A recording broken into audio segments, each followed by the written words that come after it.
downside is that we need to put the phosphorus very close to the root zone, ideally at planting, especially if we have low levels of phosphorus in our soils, which is in most of our soils here, that is the case.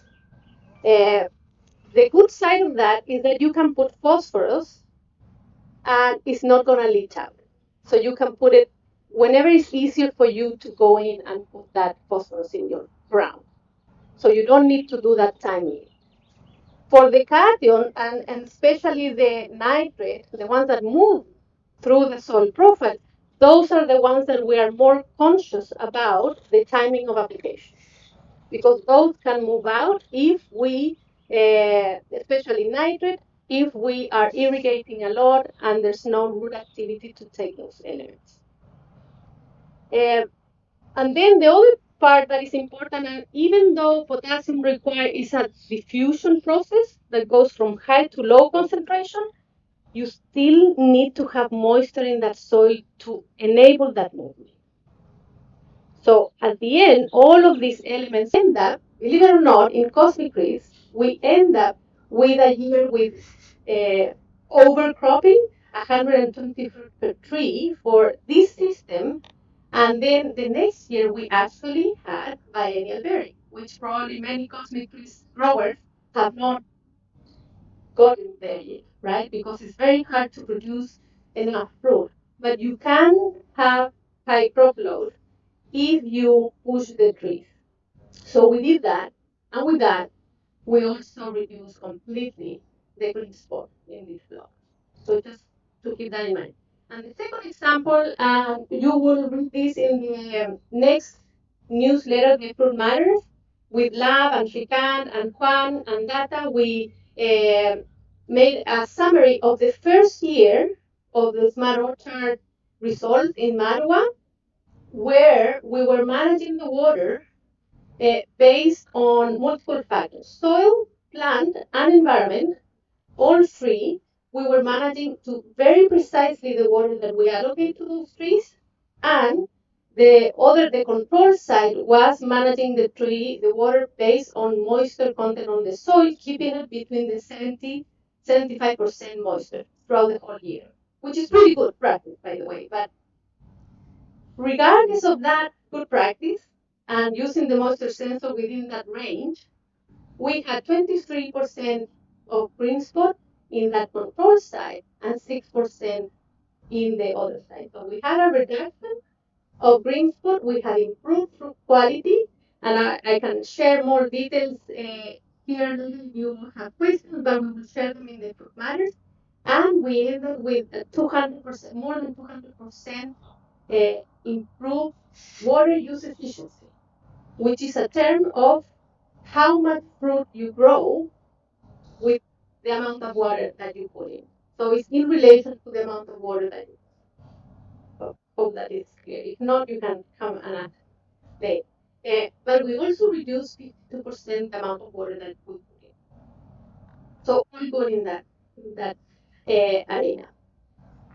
I'm finished with that. So any questions about the nutrient management, nutrient uptake, and fruit quality?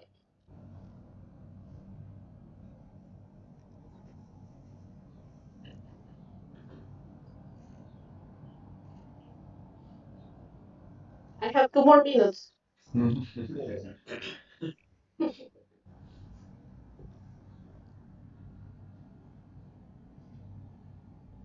So how do we create root tips when we've got varieties that we're trying to to take bigger out of?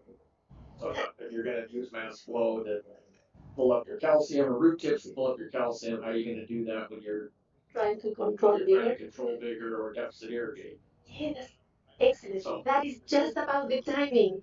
I think that's an excellent, and I think we still need to investigate more on that. What I did a few years ago, and actually this was with Paul, and when he was in Estemil, we monitor root growth in honeybees, and we put plastic covers to increase the temperature. So the only year that it worked, because the other years we didn't have any difference, but the one year that it worked was a very cool spring where we actually were able to induce the root growth early in the spring, before a couple of weeks before the control, and actually the extend day, if you're using extend day for any purpose, was even delayed more. So the white reflective cover, of course, it didn't warm up the soil, but if you're able to warm up the soil, we were able to accelerate the root growth. And we end up, this was very simple trial. We warm it, we control the temperature in the soil, and then at the end we harvest the fruit and we compare bitter pit. And we reduce bitter pit that season when we were able to manage that temperature. The following year, we had no difference because actually the spring was warmer, so we didn't have that impact. Now, managing the root growth, when I was doing the pits, I find out that actually, when you control vigor, for example, when would you do the root pruning if you are using that as a vigor control measure? Early spring, bloomish, somewhere there, pre-bloom. It should be pre-bloom, right? Because the tree will start to move the reserve from the root zone, especially thinking about carbohydrate and nitrogen, will start moving that before bloom. So at when the buds start to swollen, and that's maybe mid-March, that's the time that the energy is coming from the root to the tree. So you want to do the root pruning before that. So you're taking the resources out of the system. If you do it later, what I did when I was doing this monitoring this root window is that I cut this profile and I put the plexiglass there. And then when I went to visit there at long time, all the roots were instead it's like a pruning a tree. Instead of having one root growing long, we had 3 or 4 tips from that cut. So I think that actually that also helped in that process because when we were monitoring the root system, we were cutting the root system in that moment at long time. And so we promote more root tips in that moment. Now the what happened later, because later you will have more root system, fine root system, that might end up taking more nutrients. And what happened with calcium, and we think, of course, we're always thinking about Peter pit and green spot, and is that eventually that calcium no longer gets to the fruit because the xylem that brings the calcium to the fruit stops to function. That is a natural process of the fruit or the trees, but all the other elements will come into the fruit magnesium, nitrogen, and potassium. That's why we always use as indicators the relationship between nitrogen and calcium. It's not the cause, but it's a good indicator. So what happens when we irrigate too much later in the season, and this is exactly what we found with the green spot, is that we start controlling the irrigation during the summer. So later in the season, no more calcium getting into the fruit, but then we are preventing that excessive growth, excessive water, and with that the amount of nitrogen and potassium that we bring it into that fruit. And so we control that balance. So you can maybe improve that root tips early in the season, and maybe during the summer, if you don't have 100-degree days, you can control the water in those trees. So we have to be cautious because in our results we reduce the water amount, but we also found by the having the sensors in the trees that we didn't end up stressing the trees. Because if you stress the trees, maybe the consequence will be a different one. Will be color, will be size, will be other problems that you don't want to have. So reduce the water, but don't end up stressing those trees. Thank you, Jay. Now I don't have more minutes. Okay, so next, I invite Erika. Erika Casagrande, as I mentioned before, she's from Wilbur Ellis, former student at Washington State University, and she's going to give us a basics of water and soil relation. Yeah? Thank you, Bernadita. So, a couple of things are going to be what Whitening and Bernadita already mentioned. But as Bernadita said, I'm an agronomist, so my main function and company is going to the broadlands, making assessments, making them more efficient, maximize their yield and their fruit quality.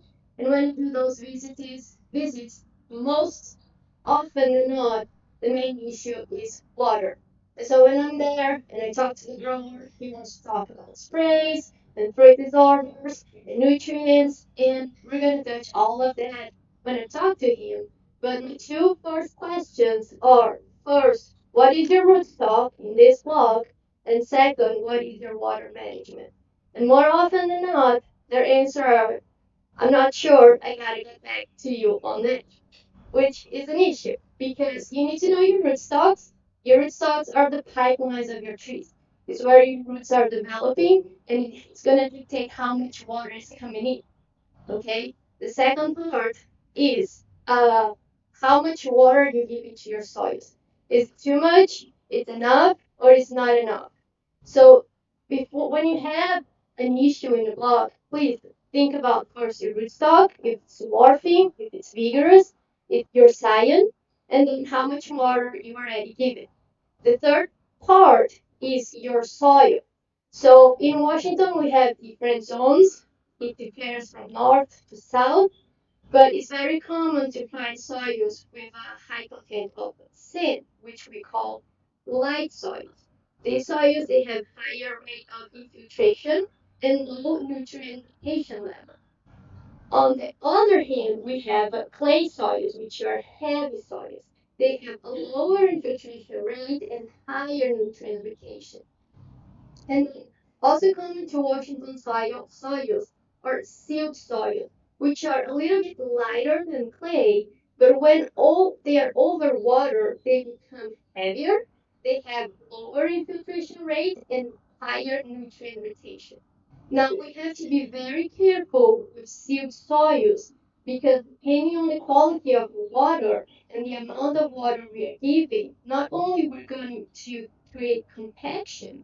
If you don't have a higher quality water that has higher carbonates and high salts and lower infiltration, you are accumulating these minerals in the soil and they're not going anywhere. So over time, you are increasing your bicarbonates, so you're increasing your pH, and you're also increasing the salt contents close to the roots. So all these over time is going to affect the health of your trees and the quality of your fruits. So after that, after we know the rootstocks, the amount of water we're giving, the soil texture, we have the soil structure, which is what is our macro and micro pores and how it promotes our infiltration and our soil nutrition concentration, right? And so to study the soils and the water, we use water relations, which is basically we try to understand how the water is held, moved, and is used within the soil. And I'm going to try to explain very easily. One of the most important things when we think about water is how it moves in the soil. And we can use that as hydraulic conductance.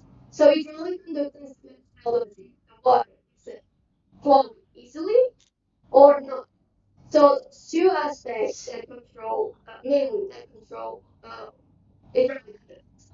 The first one, as I say, soil texture, both higher sand content, higher hydraulic conductance, higher content for very well sealed soil is irrigated, lower hydraulic conductance.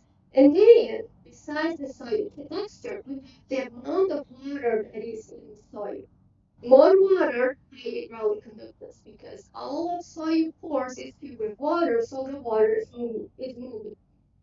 When the day starts getting hotter, the plants start uptaking the water, the soil pores that we have water start to be lower. And if we first start moving instead of water, we get air. And flow of water start reducing so much and becoming so fewer. And at a certain point, these micro channels of water they disconnect. And that's when hydraulic conductance fails because we have pockets of air, pockets of water that are not connected between them. And it's the point where the plant cannot uptake water anymore, and then we'll reach the wilting point where the hydraulic pressure of the plant of the cells are lost and they get wilted.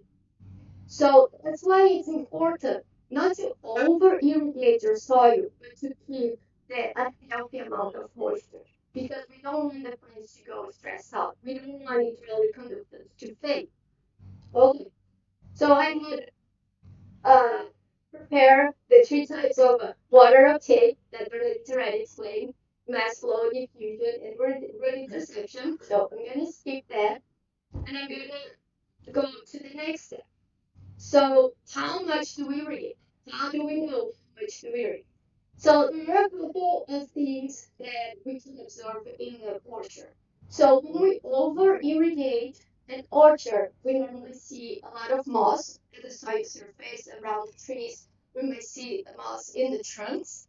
Or if the soil is not allowed to dry at a healthy point, you might have root rot and crown rot. So you're gonna be susceptible to disease. So we don't want to over irrigate. What happens when we have drought stress because we're not irrigating enough?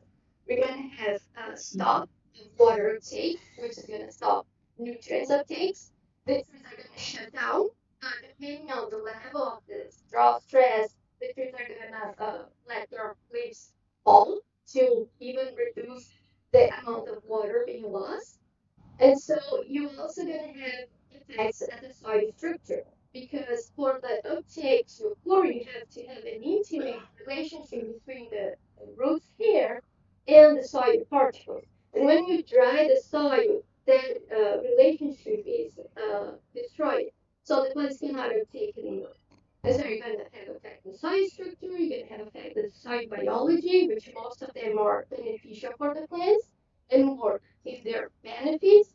And so there are ways that we can use to monitor our soils and make sure our trees are getting enough water.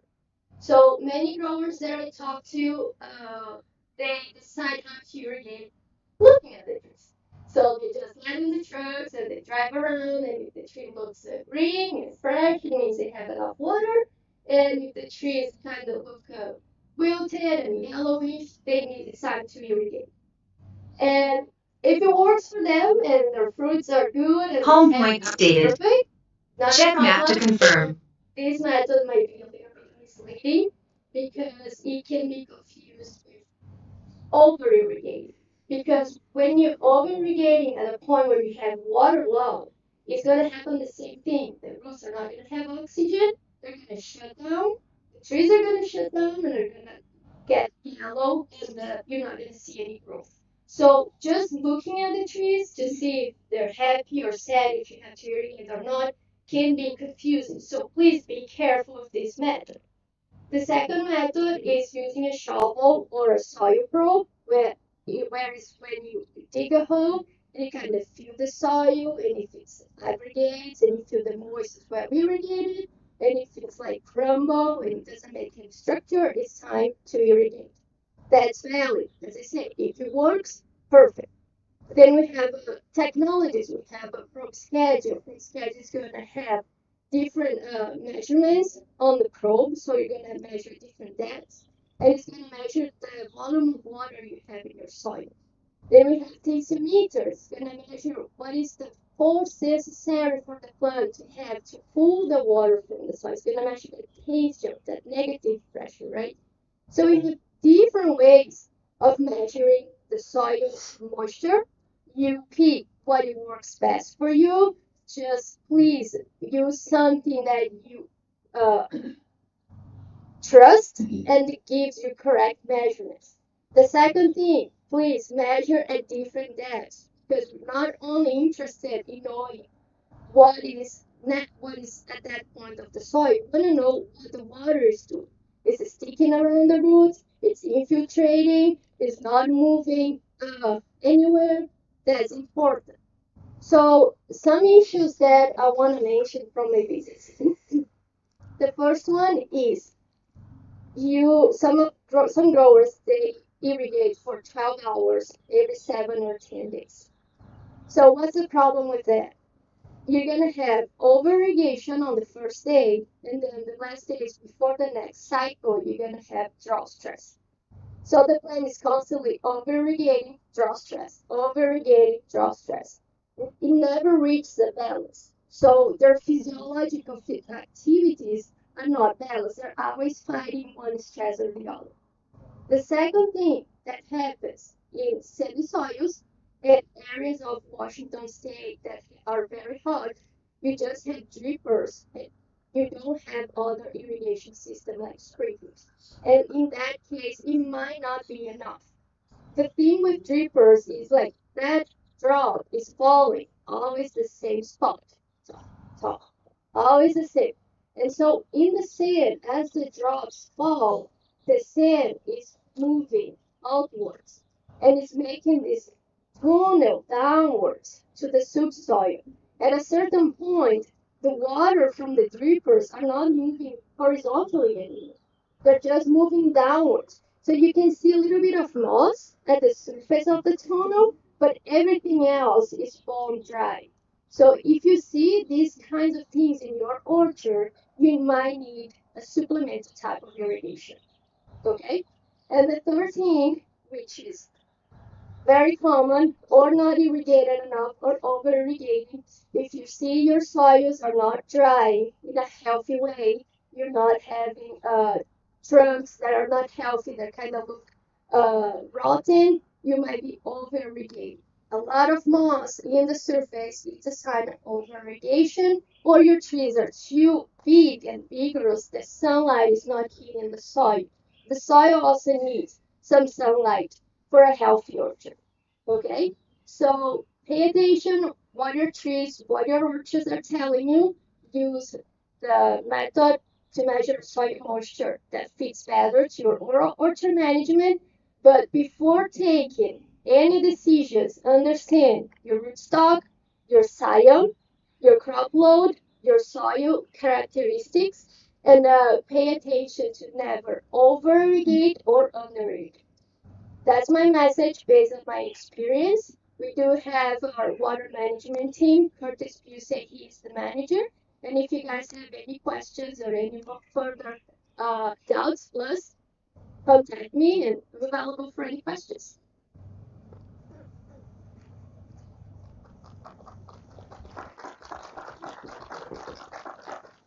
Any questions for Erika? So I do have one question. So when you talk about um, excessive water or low water, do you have any numbers that we should rely on? And can you explain the difference between water volumetric content and maybe the tension? What if there are differences between the sensors? So the first question I can answer, and then I'm going to ask Curtis to answer the second one because he's related to technology. So as I say, we do have a range. It can be from 70 to 80% field capacity, but as I say, I don't like to say this is how much you need to maintain because I like to be specific for your block. I want to know your rootstock, how much it is capable of taking water. I want to know what is your foliage coverage. I want to know what is your crop load. So there is a healthy percentage of field capacity that is not overwatered or under, but is specific. I don't like to give as a general because I wanted to understand the block. Yeah. What was the other part of the question? If you can, if you can explain the maybe the differences between the sensors we have. I have here multiple the Pro, the Teros 12 and 21. Attitude mode. Multiple sensors. Home Roza point might have this updated. one. Check map to Sometimes they confirm. provide the values in terms of volumetric content. Sometimes they provide that in a proportion of this whole soil percentage. Sometimes they provide the values in terms of tension. Can you explain the differences? Okay, there's a lot there. All right, so if you're just looking at like electronic soil probes, do I have to? I don't know. So if you're looking at electronic soil probes, like we're using primarily, it doesn't really matter what probe you're using. They all spit out some kind of a raw number. If it's going into a program like Probe Schedule, those numbers are calibrated to percentages. So then, really, if you're just looking at a baseline of healthy trees, you're going to be in that 70 to 80% range. But depending on the program you're using and depending on the probes you're looking at, those raw numbers might be spitting out, 20, 30, 40, 50. And then you have to figure out what those numbers actually mean if they're not being calibrated. So there is a learning process depending on the actual process type. If you're looking at tensiometers, you are looking at kilopascals. Well, at least that's the way it's reported. And so then if you're not familiar with that, then but you do have data coming in and it's being loaded into a graph. That graph essentially looks like the inverse of an electronic soil probe. And you have your peaks and your valleys and you have low spots. And so again, there are different for tensiometers, there are different pressures that you should be looking at, but it's also dependent on your soil type because different soil types are going to spit out different percentages for the correct area. So it's very prescriptive for the block uh, and tree type and planting style and all of those different things that go into it. Any questions? Any other questions? So I had a couple of visits this last April and May where the grower had some bitter pit last fall. And so I went there to help him out. And that's again my first two questions were what are your rootstocks and what is your water management? And the management he said that's irrigation. And it's April and May. And I asked her like, you have enough snowpack, your soil is well moist, just doing drip because of fire blight, and he's like, no, I'm doing that irrigation to control bitter pit. And that's a very valid method. It works, but it's after full blown 40 to 75 days, depending on your orchard. Please do not use that irrigation. Agreed. Yes. Thank you. Thank you, Erika. So next in the agenda, I had Wisecon Guillermo Valenzuela, which is not here. Um, I think that Erika covered a lot of what they were going to share. Um, we do have a drone flying above us, but we also have here, if you want to take a look, we have the automation system with Wisecon and drop control. Basically, what we do, as I mentioned before, we have multiple sensors, but the one that we use the most is the Enviro Pro, which again, I think it was a definitely was a learning curve for me to try to understand what those charts mean and how I can use them more efficiently. Uh, the first step for me was to start actually looking to that differences in soil moisture content, how it changed, and maybe this is an advice, or if any other company is using something different, please share. But for me, was to understand when I turn on the water, how long it took to just get to the root zone that I wanted. Very simple question that we didn't know. And as Erika mentioned, when I was here initially, the practice of 12 hours a week, or maybe longer depending on the season, was the standard practice. So we changed it, and actually I went to the extreme at the very beginning because I was more familiar with clay, sandy soil, or loamy soils from Chile, a high organic matter in those soils, and I said 2 hours, 3 hours should be enough. And I realized for these seed loam soils that are very deep, that 3, 4 hours didn't reach to the root zone. So now we irrigate about 6 hours. I've been playing around with what if I irrigate 4 hours in the morning and two in the afternoon.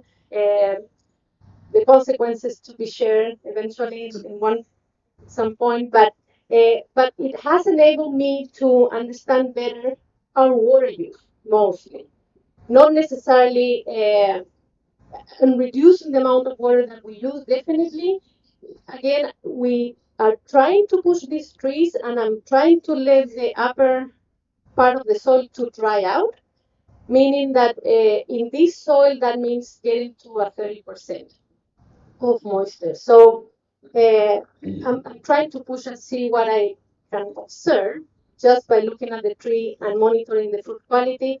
We will be installing and monitoring more, and thanks to the agate support and the smart orchard support, we have plant sensors that we're going to continue monitoring and contrasting those differences. What happened, particularly in the fruit quality, because this is what it matters. And again, I think we are very advanced in the technology. We know There's a lot of sensors that work in terms of the soil moisture content. We can all observe that, but then how we dial in for that particular rootstock, for that particular variety, so we improve the fruit quality. I really don't have anything else to say about why Spone has worked for me very well, and they've been very good at integrating their system with multiple other options. So initially, for example, Phytech was integrated with drop control.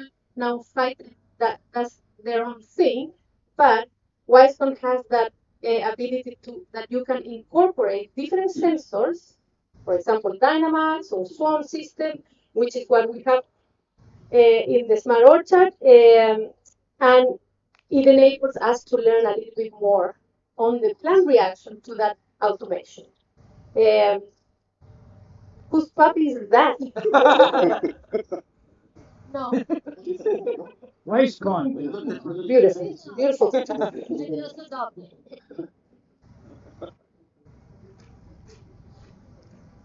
Oh, maybe it's a WSU pet. Okay, so next in the agenda we have Tiago. And so now we're going to switch more towards the heat stress management, and we're going to start with the basics of that. Tiago, if you want to use the whiteboard.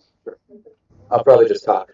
So I'm Tiago Campbell. I'm finishing up my PhD. My background is in tropical fruits, so I have a mango orchard back in Miami, Florida.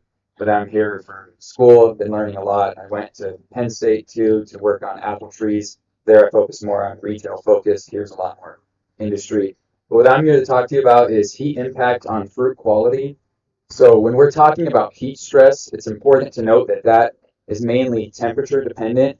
So obviously with the sun and the UV, that's going to affect and increase that risk of heat stress, but it's not necessarily UV dependent. So you can still have heat stress under things that are covered and not in direct sunlight, but the sunlight will exacerbate those effects.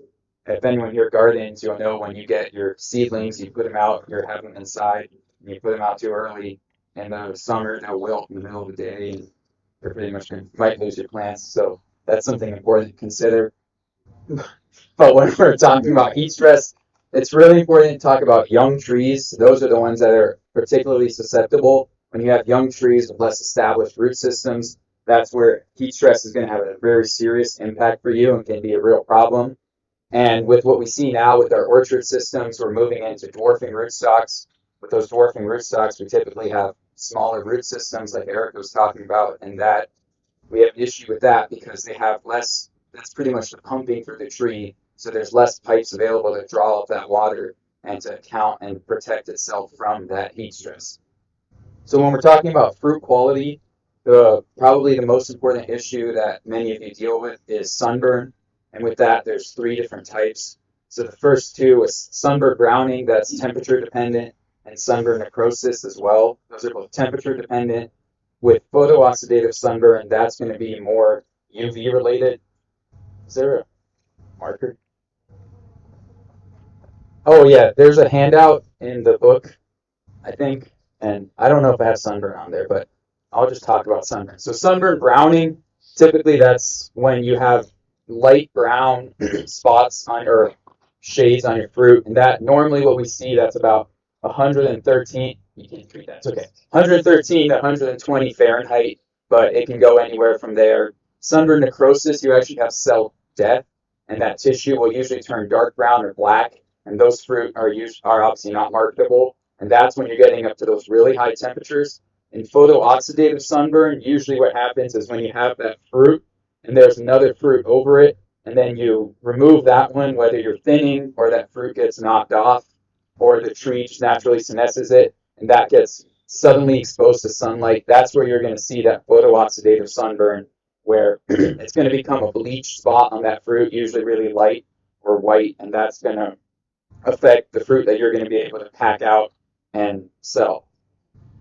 On that handout, I think there's information on sunburn management strategies. So when you're talking about irrigation management strategies, we're looking at evaporative cooling. That's one of the ones that we usually see a lot, and that's where you have those emitters over the trees, and those are releasing water, and usually those are cycled. So that's cycled, I think from the previous work I read, it was 20 minutes on, 40 minutes off. But I spoke to some people, and they are actually doing 10 minutes on, 20 minutes off. So you're running it twice within the hour, especially in those really hot times of year. Having that 40 minutes off, you run the risk of having heat stress effects on those fruit at that time. So that would be your evaporative cooling. The second one that a lot of people do is hydro cooling, and that's where you have those big sprayers that deposit a lot of water over the trees. That's going to run continuously once you reach that temperature threshold. It's usually not cycled. It's just turned on and then turned off once we drop below that temperature threshold. Hydro cooling can be used as an alternative to irrigation. So a lot of times you don't have to run your irrigation if you're using a lot of hydro cooling, especially in those hotter times of year.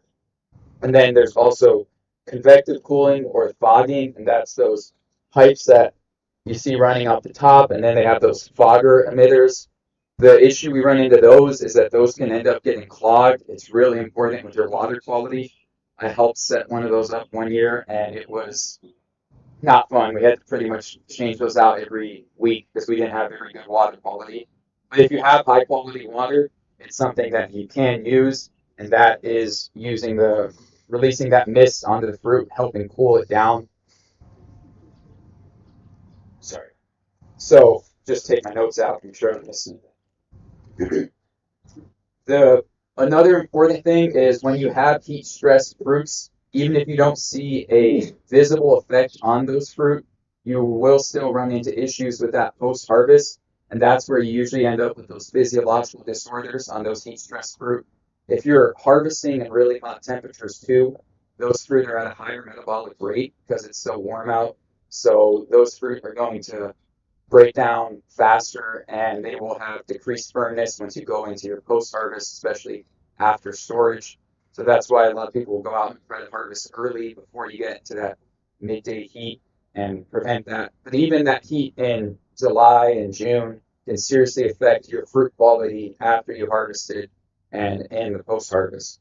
There's also different methods people use with netting, so you can put those nets over the trees. That's obviously going to be a higher input costs where you're going to have to put in all that infrastructure or have that in, and that can be a serious challenge to when you're doing it in your orchard. There's also the protectant sprays, but it's important to note with those protectant sprays that you're not you're protecting that fruit from UV. But again, if your temperatures are high enough, it doesn't matter at that point. So it only protects you when you're in that lower to mid threshold. But once you're getting those really, really hot temperatures, the protectant sprays are going to have little efficacy because it's just going to be hot enough to where you're still going to end up with heat stress and damage on your fruits. So when we're talking about heat impact on fruit quality, pretty much the considerations to take into account are that the capital is going to be the most important one. What funding do you have to install these? Do you have enough money to put up the nets and have that netting? Another benefit with the netting that you get is, I don't need this pen. Another benefit you get with the netting is that can help also with the, as well as battling heat stress, it helps with sunburn, and it can also be anti-hail nets and help protect from bird damage and other issues that you can face with that. But capital is going to be one of the most important things for you to consider. Can you put in these irrigation management strategies? So if you can put in just convective cooling, or if you can do convective and evaporative, or maybe if you have all three, if that's sometimes one might work better than the other, that's another important thing to consider. Then you should also think about your water supply and your water quality. So how much water do you have? How much do you have available for the season? And most importantly, are you going to have enough available for that whole season? If you only have enough to where it's only going to get you to about, if you're running that in mid-June, but you have a heat event in July, then putting in an irrigation system to battle and you don't have water for it is kind of pointless at that point. You're just wasting your money and you're still going to end up with that fruit damage if you get a late season heat event. And also important to consider, how much acreage do you have? Do you have enough water to supply all that acreage. So that's when you're going to really have to sit down, do that math, and look at what kind of water supply you have and what water quality. So if you can filter that water if it's lower quality and make sure that it doesn't clog up those emitters. For the convective cooling and the fogging, it's very, very important. A lot of times you'll end up with clogged emitters if you have lower quality water, and then it's just gonna not really do anything for you, and it's not gonna work. And then the other important factor is your variety mix. So what cultivars are you growing out in the orchard? Do you have ones that are higher value than others? So if you have a more high value cultivar and a lower value one, you probably want to prioritize that higher value one because that's what's going to bring you back more of that return on your investment. And also, is the variety more susceptible to heat stress? So if you have a late season cultivar that heat stress may not be as serious of an issue, then you don't have to, may not have to worry about putting in those management strategies for that one if you don't have the capital and if you don't see a return on investment. At the end of the day, the most important part is it's going to be what works for your orchard. It doesn't matter what other people are doing. If what you're doing in your orchard works, then do that. You don't have to spend all the money for something that if you're already doing well and you already have it figured out, you don't need to change things. If it's not broke, don't fix it. So a combination of these management strategies might be the best way, probably the best way to manage heat stress. So you might want to implement a combination of netting or irrigation and do some of the combination, or maybe just use the protectant sprays. Again, it's going to come down to what works for your orchard. And with that, I may have talked a little fast, but I'm happy to take any questions or comments.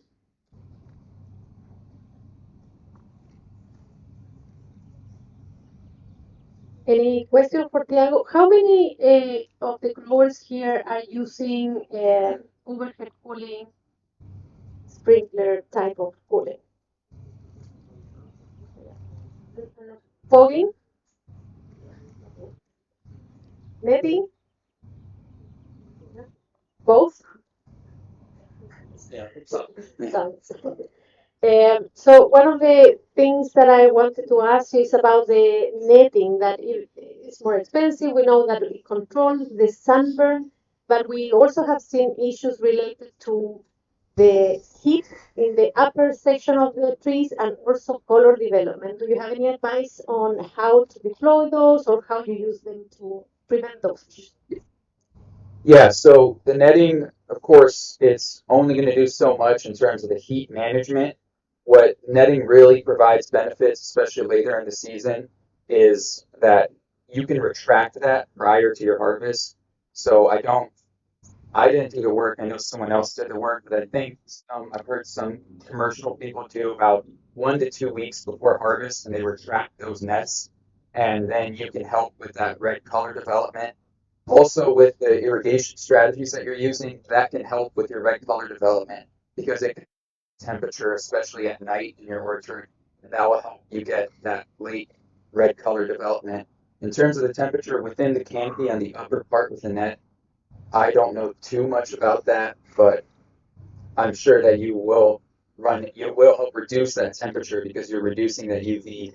And then there's also different meshes of your nets and different colors, and that can also be an important factor to consider if you're putting in those nets in your orchard. And then there's the ones that go just on one row or a couple rows, or the ones that go all the way on top. I know I worked with the ones that just go on one row and it can get snagged and it can be really frustrating. But if it works for you, then it works. So Thank you. Anyone wants to share the growers their experience with netting or fogging? Why you use both, and if you make a decision based on the variety that you're growing? Any? Well, everything you said is true about color development under the netting. And I don't have both systems. Jim has some of that. Which I really believe you need foggers at certain times. That's what I'd like to have is a fogging system. And it wouldn't need to be used a whole lot of the time, but we find times when the nets are not enough. they're very difficult to retract. If it's retractable, the easier it is to retract, the more expensive it is to put in. So we're we're kind of at a pause on the netting we have now, uh, trying to figure it out. This guy works for Hobble, and of course they're the opposite of that. Everything's covered with nets, but wants you to put them out all week. So yeah. And in your case, you have netting, the overhead netting that is retractable, or you put it across the whole block That's permanent? whole block. Yeah, it's permanent. Yeah. Yeah. I'm assuming you all likes it, right? Because Yeah. you have it in all the blocks. No issues there. Do you also run fogging or cooling system? We do. We run spinners. Okay. Overhead? Yeah, we have a wiring about cooling. Yeah, so that's for cooling and do you use it during the day, the night? Is there any management that you do there for color, for example, intentionally or just for cooling? Mostly just for cooling. We have a temperature probes out. They come on, and we have a quick cycle on. Thank you. Jeff, any comments? What do you use and why? Well, some of everything. I've got some fogging. We put fogging in most varieties that have Honeycrisp as a parent, just because we're trying to reduce the water that gets to the soil so that we don't saturate the soil and create that problem. I do have some blocks that have netting with fogging underneath, and we do turn the fogging on because it does get very hot under those nets. So we'll change the threshold that we turn on the fogging. So the blocks that don't have netting but have fogging, we'll turn those on about 80 high 80s. And they stay on, and the stuff under the net we don't generally turn it on to we're much closer to 100 degrees, and then we'll turn on that underneath the net. And the nets are we put them out once and retract them once, even though I guess we could do it more frequently, but there's really not a reason. And we will retract them and switch to fogging only as we get close to harvest. So when we're about 14 days roughly from Honeycrisp, these are organic Honeycrisp, we do switch. Yeah. We pull the nets back, we switch to fogging to prevent that sunburn and get the color we need. So that's probably the Cadillac program. Uh, we're not installing any more Cadillacs right now because we can't pay for Chevrolets. So anyway, we're rethinking things.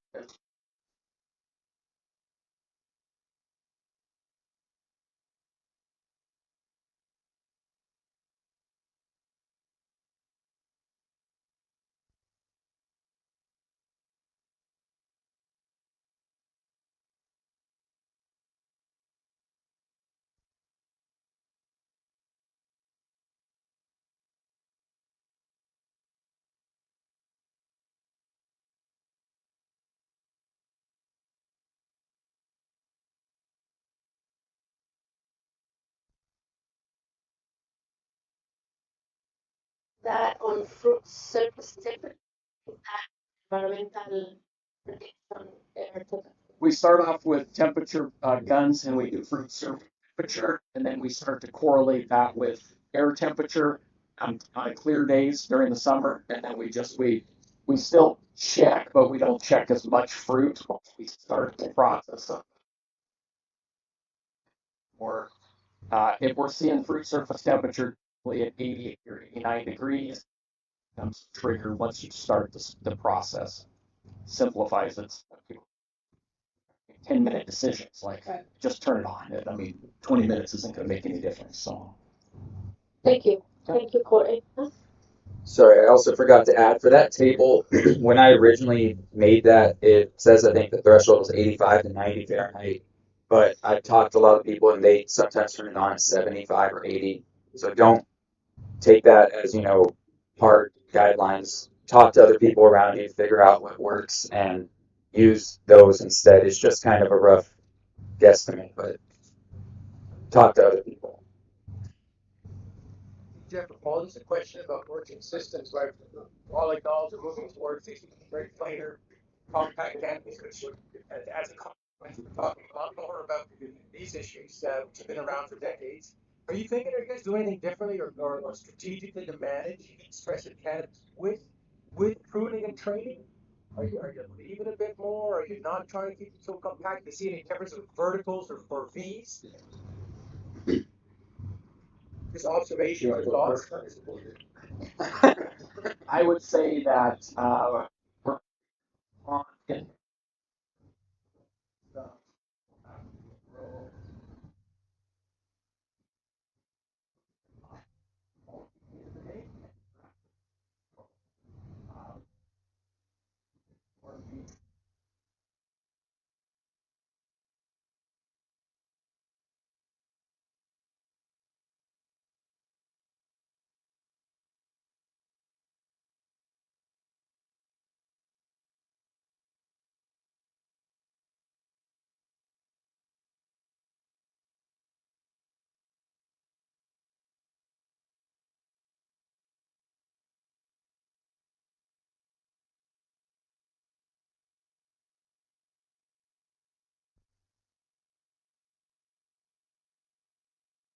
that retro.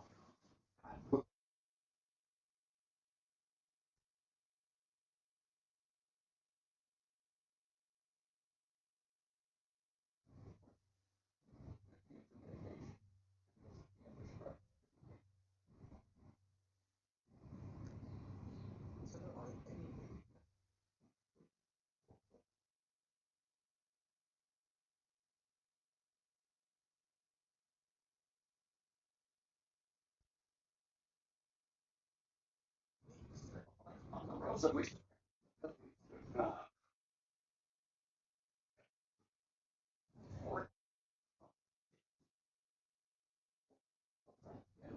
I think what we find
water to that soil.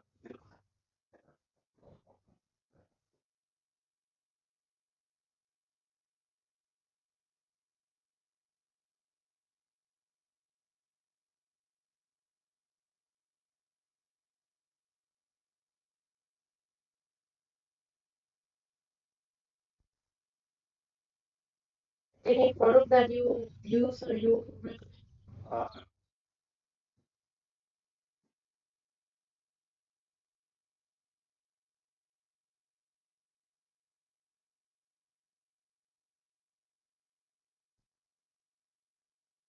do overhead cooling, trying to hit powders instead of the micros, just saving water, doing netting where we can.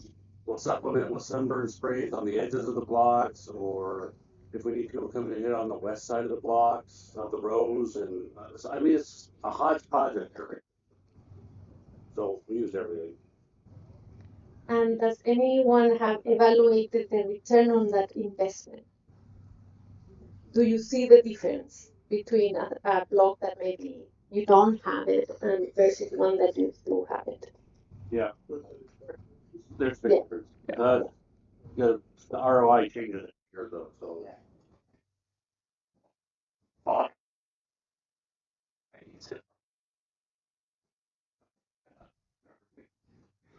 I mean, I tried for years. Sent crews to touch them up. So we tried to filter water and that real. I think there's more than just the cooling effect. I think there's some diffusion of sunlight to create a cloud effect. So when you sit up above these orchards and you look across them, there's definitely a cloud-like effect. And we know that sunlight is diffused going through clouds, so it's scattered, so maybe it's less direct. So there's that as well, that there's a combination of benefits there that's not just straight water evaporating off the fruit. So You mentioned change the water quality. How you do that? Well, besides the first to get rid of maybe the anyone using something to change the water quality. we are on blocks with wells. Okay. No, no. But we don't overhead cool with that water. Okay. Yeah, not some of those wells in Mattawa are really rough water. So Yeah. we're just trying to not create a hard pan, but get away from this. Yeah, that's a great point. And just to a reminder, I think I have shared this before. We not only the bicarbonates in the water or those that are coming from the well in Marua, but also the amount of nitrogen, and beside calcium, but there's a lot of calcium too. But nitrogen, we evaluated the amount of nitrogen applied over in Marua, just overhead cooling. It was about 89 pounds of nitrogen, just. And no, follow my instructions, don't apply this, but he still had bitter pit and high vigor. And it was just an overhead cooling system, the sprinkler type, so a lot more water. But there was a thing that comes from that source. So measuring and evaluating water. Whether I was talking with a lot earlier, other initiatives around the world agrivoltaics. Is there any interest, or does anybody know of an example around here where somebody has tried this, which is putting above your trees, above your vines? It's done for decades in Europe. It's been done. Is there any interest in that? Is the revenue source perhaps, but also as a shade structure? Would you like to see a demo of that here? Love.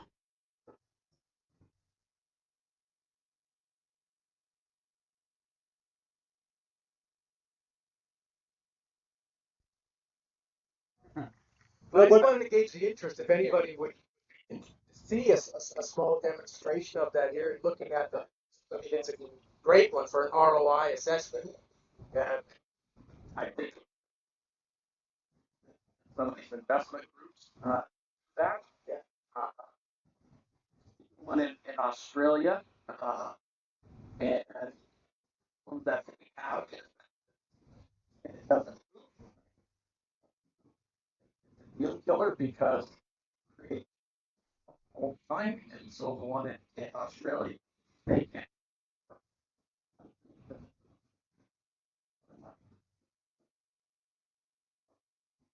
has no but I know there's Google systems that you can change them. I think it's something that would be of high interest in the future because it will provide other benefits and checking some boxes with some of the investment groups. That's what you look at. Right, so your robots, so what our tractor, our fleet of Tesla, the harvester freeways, they're gonna have to turn somewhere. Yeah, like the Ellensburg grid is really fast, so sometimes we get wind blackouts on the hottest days of the year. And all of our pumps run off electricity, right? So we can't cool on the hottest day of the year. That's not a good thing. So, a little extra electricity wouldn't hurt. But yeah, we want to see horticultural effects and the ROIs they expect from it after.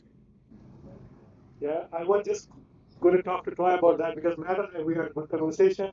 So Jeff, I think we put a proposal to commission. There is a company that came to us because we were doing the smart orchard scenario. it was like they were developing flexible agrivoltaic system, and we're supposed to do for each phase and then other benefits. We didn't get for, but they have a small base grant. It's there. I don't know the new scenario, but they will come back to us next year with the product actually. Yeah. So, but I think you have seen in Sunrise, Chad and Stefano have put a demonstration scenario there. We want to do something similar here tonight. Yeah. But flexible. But Right. Yeah. Yeah. It's even opaque, semi-transparent technology will allow light to pass through. So there's a lot of neat stuff in that. But is it the right wavelengths of Yeah. light? That color fruit, Yeah. right? Like, I mean, there's a whole lot of questions that come with that. But I think a system that you could change, and maybe in the during harvest time, you don't really care much about generating electricity. It's about getting color. So you're changing from partial shade to full sun type of a deal, and you give up some of your electrical generation to get color on the fruit, which then makes the system more viable. Okay. Thank you, and I appreciate the discussion where we learn. Slap, it's your turn. oh, really? Yeah.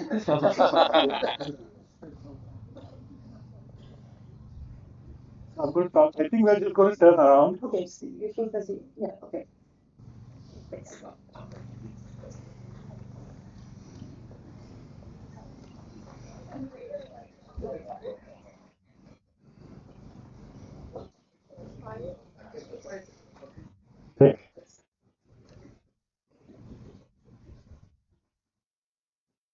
I guess, yeah,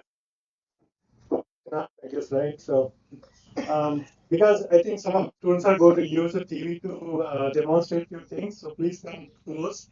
We will send on your face also. Um, good morning again. I'm Loco. I'm with WSU CPAS and also the director for WSU's Agriculture Network. I think some of you use our weather stations. How many of you use our weather stations? Awesome. So just to introduce Ag Weather Network, we have now public-private partnership network. We have 226 of our own weather stations, and again we are rebuilding. We got lucky with the state line of money this year or last year. We have built about 55 mesoscale towers. Our target is to go 100, and we are lucky to have the funding. So we'll have 100 towers across the state. We have the aging hardware that again is there. But a lot of growers actually putting the weather stations, and we have over 150 weather stations. The data there close to our system, we clean the data and we pass the data for our decision system and some of the decision tools offered through our network. And today, actually, we're going to demo. We want to go one step further, and you folks like actually have some distributed sensors in your orchards, like temperature probes or soil probes and things like that. And there are some private service providers that you go through, I guess, right? So we want to be like Agriculture want to be one of those like service providers, not going to asking a lot of money, but just offer this service to the growers. So Shrikant is going to talk about that even later. But before that, actually, there's another product we are launching today because a lot more features and things like that. So Troy, we used a project from USA and NEPA. It was to build a cyber physical system to monitor the food surface temperature and to actual event like be able to cooling actually, right? And in that process, actually, because we collected a lot of data and then we develop a system, and then Banadita, I, Troy, and some other folks like Kelvin Torres, we use that system to kind of evaluate different logging systems and all that. But as a byproduct of this is what we have is a app that you can download on your smartphone, Android or iOS. That is already in the store there, and you can connect. Like you can, I think you're going to show that again. So you can connect a thermal RGB camera here, and you can get actual food surface temperature, canopy temperature. Also, the app actually does the machine learning and also tells you like the food color progression, like percent red, percent green, percent yellow, real time. And also another unique feature of the app that you see is we are putting nearest ag weather station, and we are because each station now has a weather forecast. So we are using the machine learning model to forecast the fruit surface temperature for next 5 days.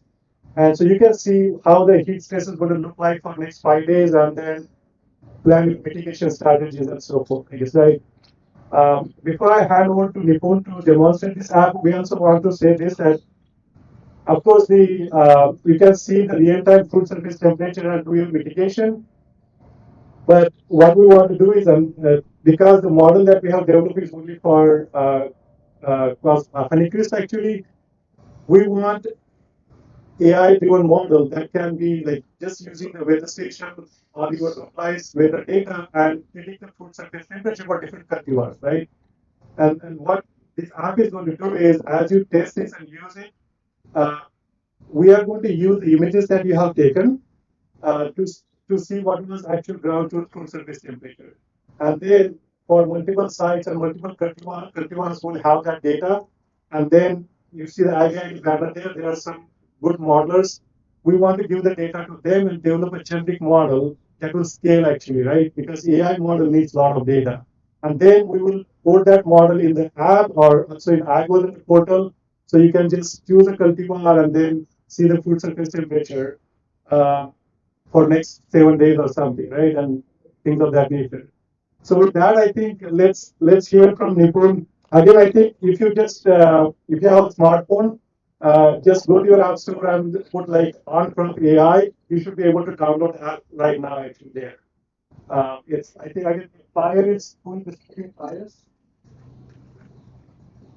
Okay, nobody can do it. I will distribute fires as he talks. There's a QR code to do this, but the name of the app is On Prop AI. AWN Prop AI is what you want to get on AI store there, iOS store.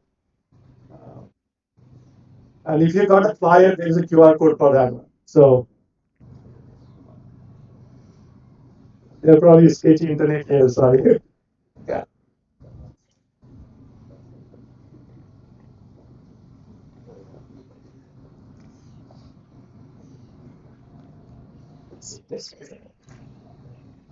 Yeah. On Prop AI. So yeah, thanks. Okay, if everybody has an app, I think you can navigate through and then Nipun will demonstrate different features of the app. Again, this app is actually giving you fruit surface temperature real time, weather guided fruit surface temperature for next 5 days. And also we are going to give the water stress, like what canopy temperature, also the fruit color progression you can monitor there.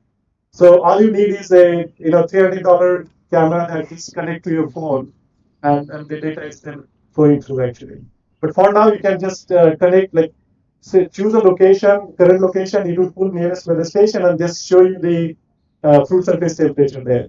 So okay, so this one. Okay, thank you, Doctor. Hi guys, my name is Nipun. So I'm a master's student at WSU.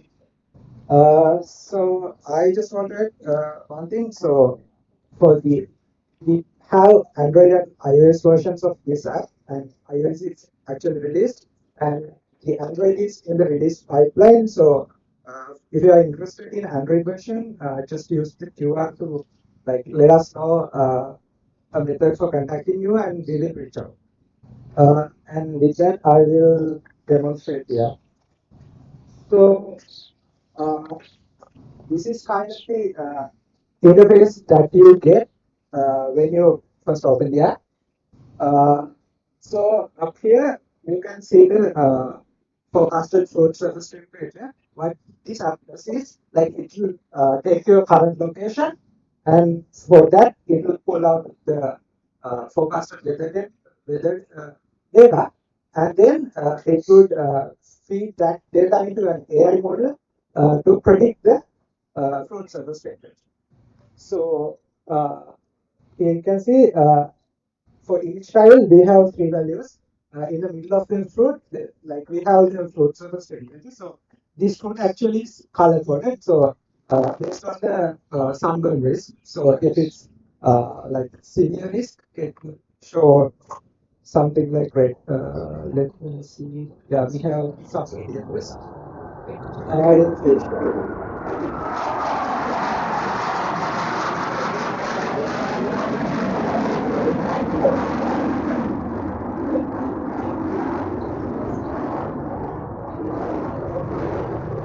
And then so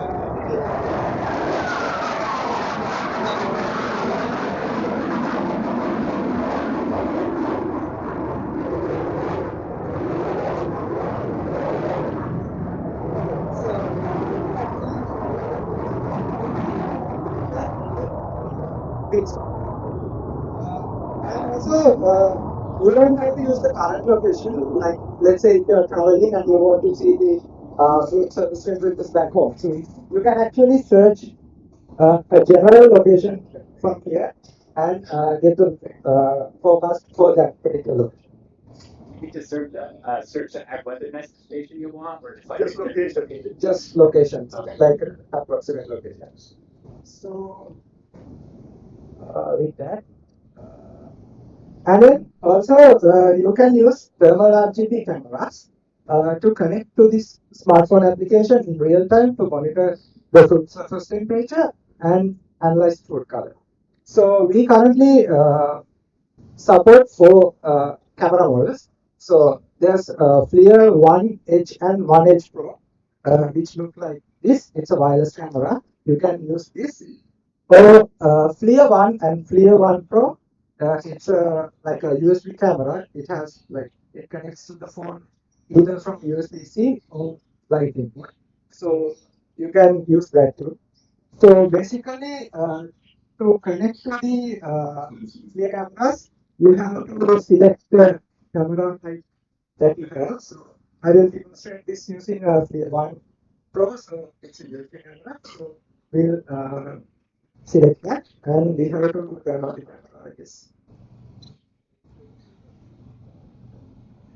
Yes, wireless camera just click. Uh, just click. Can you see? Uh, hope you can see. Uh, Is there a okay. certain brand of those that seems to work better? So the Guessing. clear is the best actually. They have thermal and RGB. The thermal is need to be regulated. So that means it should each make the temperature value. And we use nearest weather station also to adjust some parameters of the thermal camera there. Okay. Yeah, but yeah, Flare is a good one for all this. So it's about $300 on Flare store that you can get.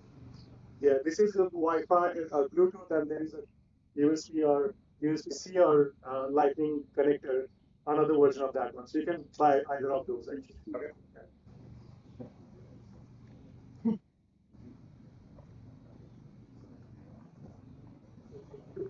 Yeah.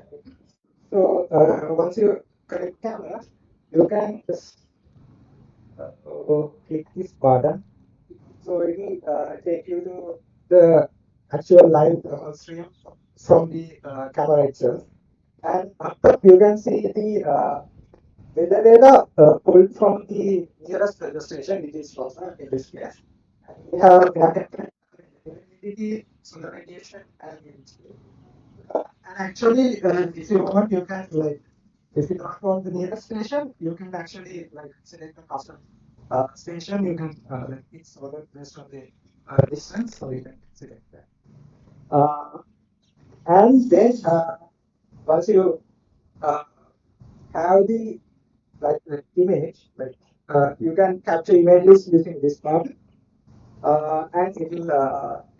So since we don't have an like a live image, I will use image that we captured earlier. So you can actually use gallery to select images as well. So it will like navigate to a screen like this. So here you can select the crop and cultivar. So currently we only support Apple. So we plan to extend it to in the future to other crops as well. So and then you can click this FSD button and it will like process the image and hopefully it will give us result. So what this basically does is it detects the fruits in the image and then it will calculate the fruit surface temperature for that. So we can see the fruit surface temperature in the bottom and like we can see a minimum and maximum fruit surface temperature in this particular picture. And we have a sunbird risk classification as well. So it says no risk. And then if we move to this tab, it actually shows the fruit color there. So this is a quantification of fruit color. You can see the red, yellow, and green percentage of the fruit, and also the segmented, like the actual fruit. So you can use this to like make your related decisions. So and then uh, the next thing we have is we actually have a app knowledge center. So here we have some like fruit surface temperature and color domain related concepts. You can uh, like browse through that. Like when you feel that you just need to know something, it might be there. So uh, and finally, I wanted to talk to you about the data storage. So and data sharing. So we have a consent form actually. So uh, we only collect data if you give us explicit consent. So you can like give and withdraw the consent at any time using this. Uh, so that's actually what it is. So I just want to touch base again last piece, right? The consent that is needed is because we need to develop a better AI model that uses with the data and predict the food surface temperature. And we want to use these thermal images as the output. So what we're collecting as the data is the location and then the food image, actually, nothing else, right? And so at this point, actually, we are going to come to some of you and say, do you want user? We're looking for about 30 meta users for this one. So if you're interested, just email me or email webinarprofessor.edu. We didn't want to get better model out, and we have IGEL Institute. We just want to use the AI modelers expertise to get a better model out. For that, we need data. So yeah. So if you're interested, please reach out to us. Yeah, thank you. And is it by varieties that you're looking for? Like you want, because you said you're working on Honeycrisp, so it's the other varieties that you want assistance in helping to develop. Yeah, so we have Honeycrisp and 138 data for 3 seasons, but we want to have as many cultivars as possible and as many like genetic spread from Yakima to Vinachi to Okanagan Valley as possible. So the model AI model is kind of taking care of all this into account to predict whether And one of the beta users would like do this the same time every day, or just as they're traveling to the orchard, they would just take. so all we're expecting is on a hot day when you're going out and doing your cycling, when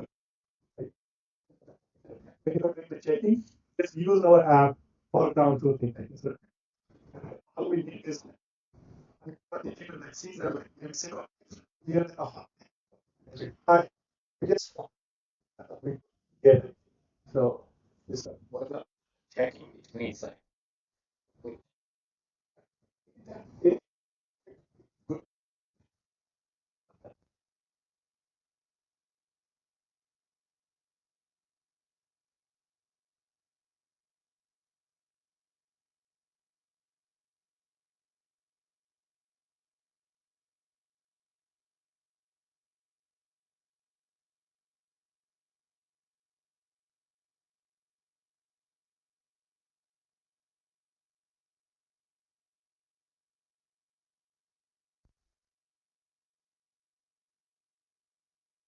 like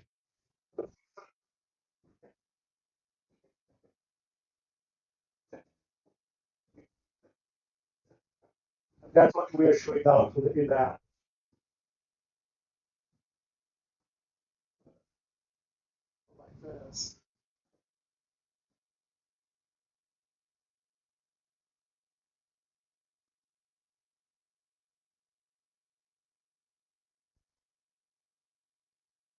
Showing on the app.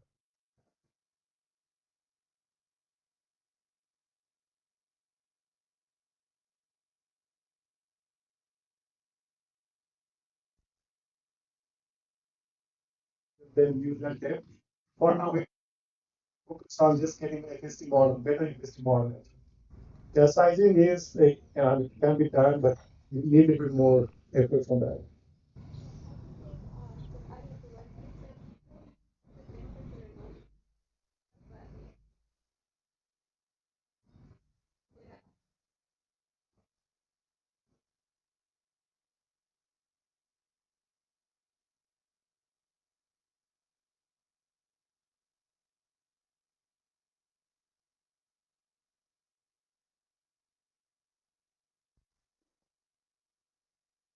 So Nipun and the team actually developed this app, and so thank you.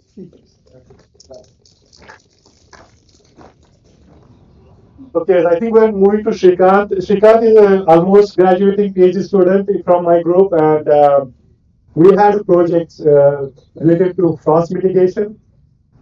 And as part of that project, Shrikant developed this wireless sensing network to monitor the frost in cold spots. And as we evolved through this, right, we said, why don't we just, convert this into a product?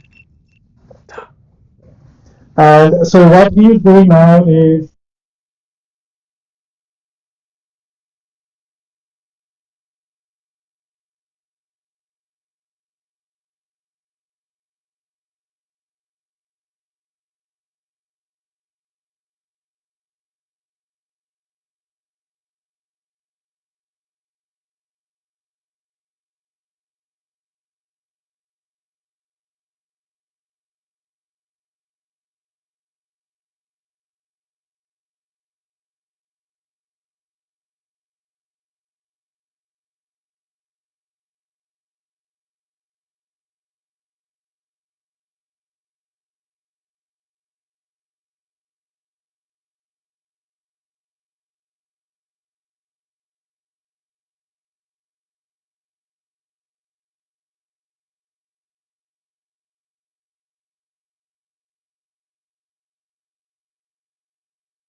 that will increase the resources more in an optimized way. So I'll just walk around the dashboard like this is Because can I say something? yeah. So I just want to say that, like, of course you deploy the sensors, right? And the cost is not the sensors. Any standard sensor you can deploy. The cost is data collection, right? Each node has to have connectivity, right? What Shrikant is doing is each node is connected to LoRaWAN. It's a very low cost, affordable technology for time series data push. So that's how we are pushing the data out. So all the sensors are there. There is a LoRaWAN gateway that's connected to your farm Wi-Fi, and all the data is coming to the gateway and going to the algorithmic ecosystem. Then we are cleaning and then doing the decision support. So that's what Shrikant is going to show. Yeah. So the idea is basically you do not have to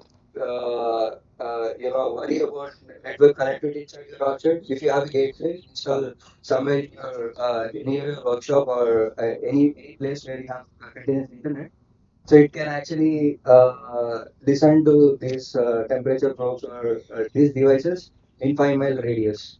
So if you need to install antenna like that, like very high, you can just see in the back. So that will like have very good coverage. So you do not have to worry about if I'm not getting patchy internet or something like in your orchard. So I just walk around the blog with one of our beta testers. So she installed a soil moisture probe. So as you can see here, so there is a drop down. I think You can you come have to come closer. a bit closer because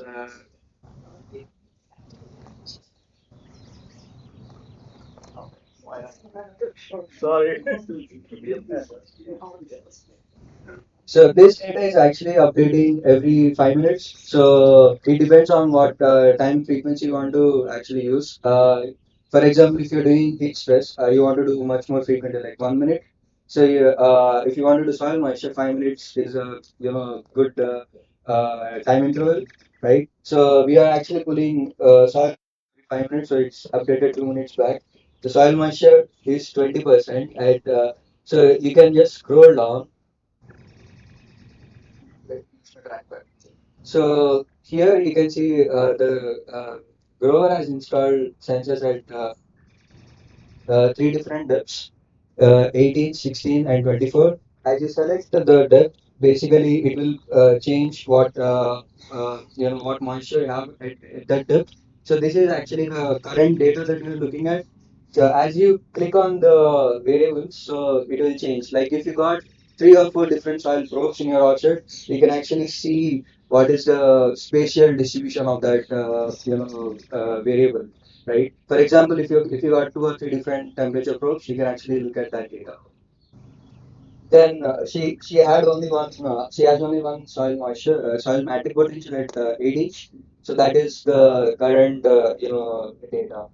So for soil moisture, we also need historical data because you want to see the trend, right? So as you select that variable, you can actually see the soil moisture at different depths, and you can actually decide the root depth or the sensor which is at bottom. Is it actually going up or not, so that you can actually manage your water accordingly.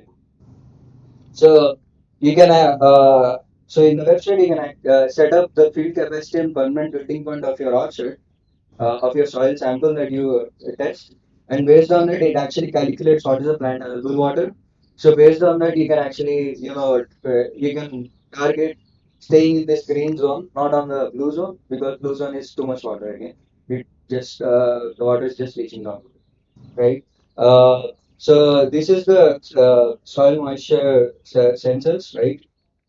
Then if we just so these are the blocks that we got. So we can just go to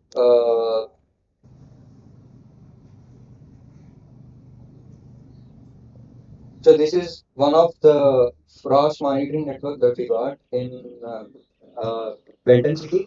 So you can see the temperature distribution here. Now it is basically not useful because it's all warm, right? So you can see 10 seconds back the data is updated. So if you click on each and every node, you can actually see what data it is collecting down here. And if you click on this, we're able is that variable at different locations. So this will be helpful for you, like if you are, if you want to like monitor the gold spots or if you want to monitor different variables in your orchard. Because I do understand like growers install soil moisture probes at one location, temperature probes are at another location, and commercial solution doesn't are very expensive. And this kind of like cost-effective solution can basically help you to manage your orchard or vineyard appropriately. Any questions? I'll be happy to take. Thank you. Yeah. And then all these data is also time series down there. Like you can go 7 days, 24 hours, 7 days, a month back to see how been in that particular sensor node location, and you can change the sensor and you can see the data. So that is a past 7 days. So you can basically also customize based on what you want to, just if you want to just look at some custom time range. If you can one thing So, forgot is on the top side the weather station. oh, sorry. So here, whenever you're creating a block, you can choose a weather station. This will help you out if it's, some temperature probe or something is, if you feel it is not working properly. So always you have the weather station reference for you here. That is Agwanet weather station that you choose from like what you use to. So see the Agwanet station data also here. So this is the latest weather station data that you got, and also you can always switch from metric to English. If you're like me to can't understand degree Fahrenheit. So interested to deploy the sensors and we can get the development going. We can definitely like yes. Again, is we have 5 groups now already trying this. If you want to try any of your plots, please let us know. I guess right. So yeah. So I just wanted to show you. This is one of the controller that is commercially available. So what you could do is basically we integrated from these two sensors, and so no, sorry. Rebecca, you can So this is Teros 12. This probe is bit bad because while installing we faced an issue and you can see how it is damaged, right? So basically these sensors can talk to this controller, and this controller can talk to that this dashboard. So basically, it will send all the data that the sensor is collecting. So if you have like 3 or 4 sensors, it can talk to this controller, and the controller is about $200 ish. So that's the idea here. Thank you.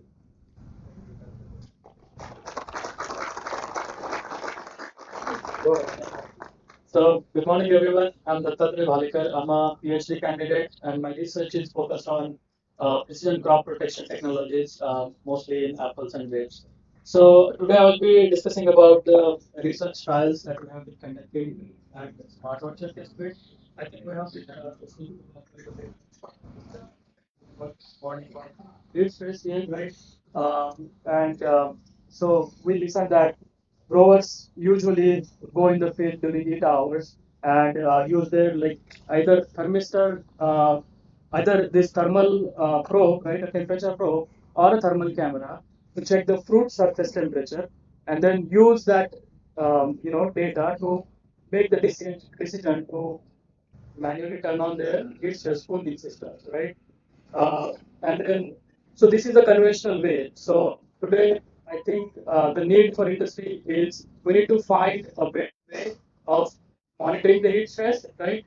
And the second aspect I'll be talking about is different type of cooling systems that we have been testing at the smart orchard. So I guess Dr. Whiting talked about the old tools and new tools, right? So this is, I think, the old tool that growers use to monitor the fruit surface temperature, right? And then over the time, I guess our lab has also been working on developing some of the automated tool to monitor the heat stress, and this is called canopy CPSS, Canopy Physiology Sensing System, and you can see back there, there is one Atmos weather sensor, and it has this, unit integrated to monitor the fruit surface temperature. What it does is it has an onboard thermal camera installed, and then it does capture thermal images at certain interval, and then it converts into it processes those thermal images and then provide the fruit surface temperature data. But this is somewhat a complex system for someone to adopt. And the another system that we have been testing at Smart Orchard is a cost-effective yeah, so here, so this is a very small, very simple instrument that is called thermistor, right? So, sorry. And Shrikant talked about the wireless sensing network before, so I don't think I need to go in depth about that. So what it does is we can simply connect this sensor to one of the wireless sensing network node, and we can have this sensor inserted in the fruit, right? And it will give you a real-time fruit temperature, right? Fruit surface temperature, fruit temperature, right? So the choice is very simple. Either you go in the heat, check the temperature using other thermal probe, or you sit in the AC and do technology do the job for you, right? And so similar tech we have been using in grapes actually, and we have been successfully integrated. We successfully integrated this thermistor, right, to monitor the heat stress where we it is affected in the berries, like sun exposed berries, right? And then based on this data, we actually turned on the solenoid walls, like for under canopy coolings, right? And then we have been running this trial last year, and some of the trial will be conducted this year.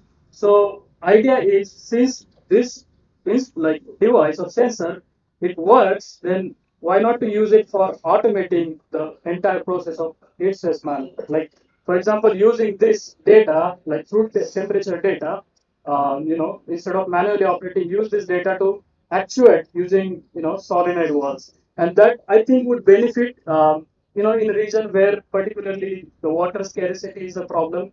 And sometimes there has been a debate going on that either to turn on your fogging for 20 minutes or 30 minutes or 40 minutes, right?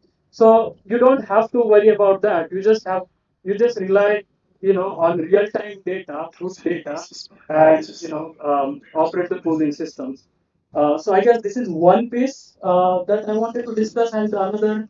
Um, so I have this flyer. If you could see for heat stress management, right? And I have mentioned some of the key details there. We have been testing some fogging systems. So I have some models here. The fogging system that we have been testing is one that is two-way foggers, right? It's standard. It's from Jain Irrigation, Jain by Ulis.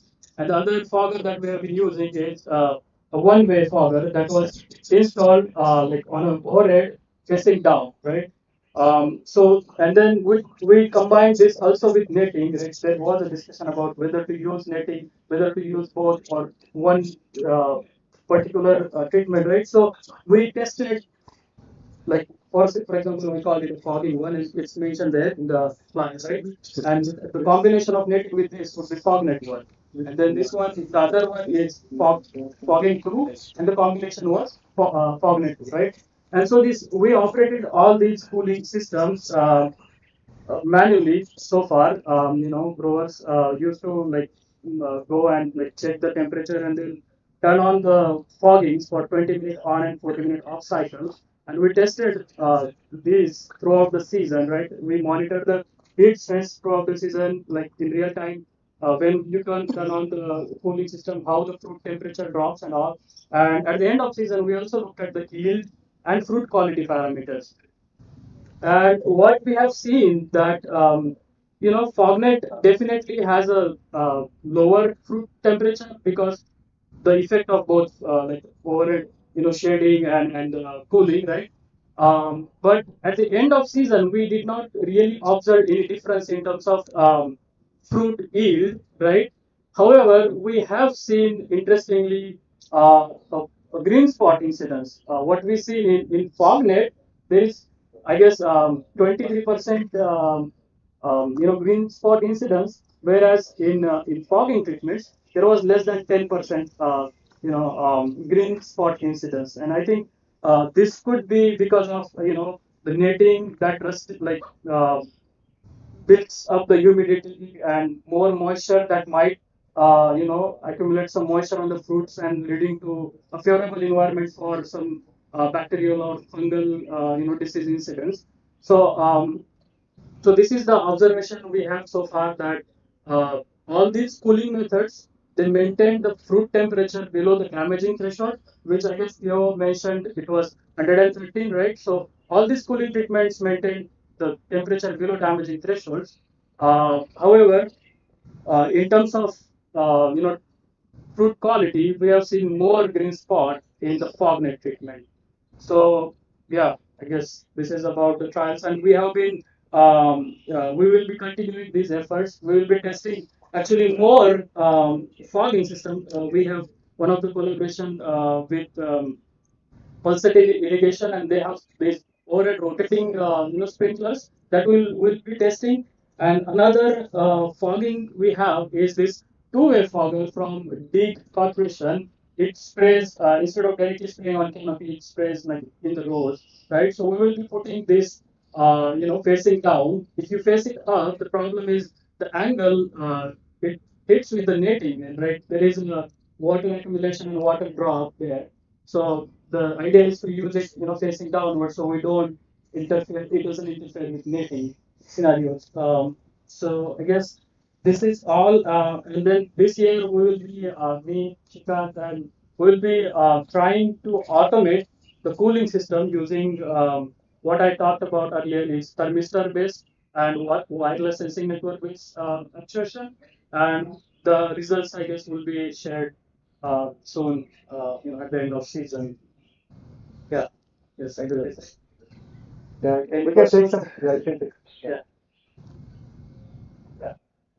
Sure. So the one that you insert the fruit, that's a single apple that you're gonna That basically. is a single apple that will be exposed. We will find which apple is the exposed, and based on that, we know because this one is exposed, it will have the highest temperature, right? So, yeah. And just like the distributed network, you can have more than one apple, and the data is coming every second or every minute, and then you can just do the automation of system, the cooling system based on that Yeah. one. So Okay, and you can actually use more than one thermistor, right? And take the average temperature data and use that data to make decision whether to actuate your cooling.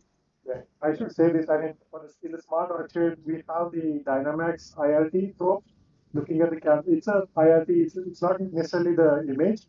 So we don't know it's looking at the canopy or food, but the combination of that. And then when we did automation and threshold was, I think, about 101 degree Fahrenheit. And we could see like the just cooling 48% saving the water year one. So we are continuing this year too. So automation helps, and so this is another way to automate this. Right? IoT sensors are a little bit expensive. Thermistor is low cost, and again with LoRaWAN, it's easy to push out the data and so forth. So So, Bob, I think in the when the Smart Orchard was in the Grandview site, you were using RGB to look at apples on the tree and to look at heat stress there. yeah, Are you not using that anymore because it didn't yield what we were hoping, or because I worry about one apple and let's say it gets necrosis, well now it's brown, so now it's going to even be hotter. So do we then have to move the probe to another apple that didn't get necrosis but still highly exposed? Like the problem with one fruit is that it's one fruit. yeah, no, I agree. Yeah, So is there a camera system that looks at multiple fruit yeah. So that we're comparing with this? I did not take one not here, but what you see here, this is Right. the very research version of it. Yeah. Now we have a $500 like system actually the RGB and thermal. Yeah. It's already out in the market. So what we are trying to do is to do same thing, but with commercial product. Yeah. So that is more robust and rugged actually to go into the orchards.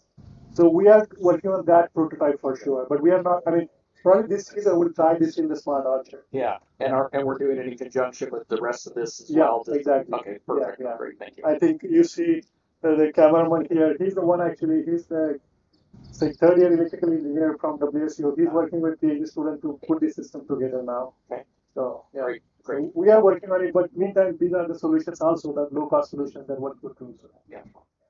So another question: are you guys looking at the correlation between the fruit surface temperature and the air temperature? Is there a good correlation between the two? Like, can you just So our previous research, right? There was the research trial also going on in this orchard right behind you, right? And the research says whenever air temperature reaches to a 35 degree Celsius temperature, fruit surface temperature is always 130 degree Fahrenheit. Right? There is known option, and Troy, you can comment on this also. You have done quite a bit on energy balance. Yeah, of course they're correlated, but it's not perfect. And one thing that really plays a huge role is wind speed, because if it's hot, because it's the incoming solar radiation that's kind of cooking it. And but if you have enough wind, the air temperature exceeds a certain threshold, you don't have to worry about it. But sometimes if even though it's below that threshold, you do need to worry about it. And that's why these models that they're working on are better, because they integrate those things. Yeah, hope for none of that. I mean, not only this, interest in that apple, the instrumented apple. I mean, of course, I've used that post harvest, right, with sensors and accelerometers to measure bouncing and bruising in the line. But I thought there was talk about I mean, I'm going back maybe 12, 15 years ago. I remember Larry Schrader up at Wenatchee of having as a pseudo apple, but would integrate generate fruit surface temperature. Is that been abandoned? Completely, there's no value in that. I think it's done. Like there's a few like you could have a long discussion. So with that, any comments, questions? Can I maybe announce the smart activity, please? Oh, okay. Yeah. So in July, we will have two Smart Orchard Field Days. One is July 25th. That will be in the Malwa site, so it will be demonstrating for the second year of the Smart Orchard project there, mostly focusing on what we shared today, meaning the irrigation strategy and automation, and also the heat stress strategy. So we will share again the results in more detail. Great day for heat stress in Matawan, July 25. And there are commercials. I mean, you heard from research Like- until there'll be commercial providers doing this. Yeah, so for all of you that have attended the Smart Orchard, it has become almost like a trade show, in-field trade show. We encourage you to join us, but also bring the growers to join us, which is the most important, of course. And then the second field day, we're going to do it in the new Smart Orchard project, site, sorry, here in Sila. That will be August 1st. And we want to focus there mostly on the new projects, which are the variable rate application technology.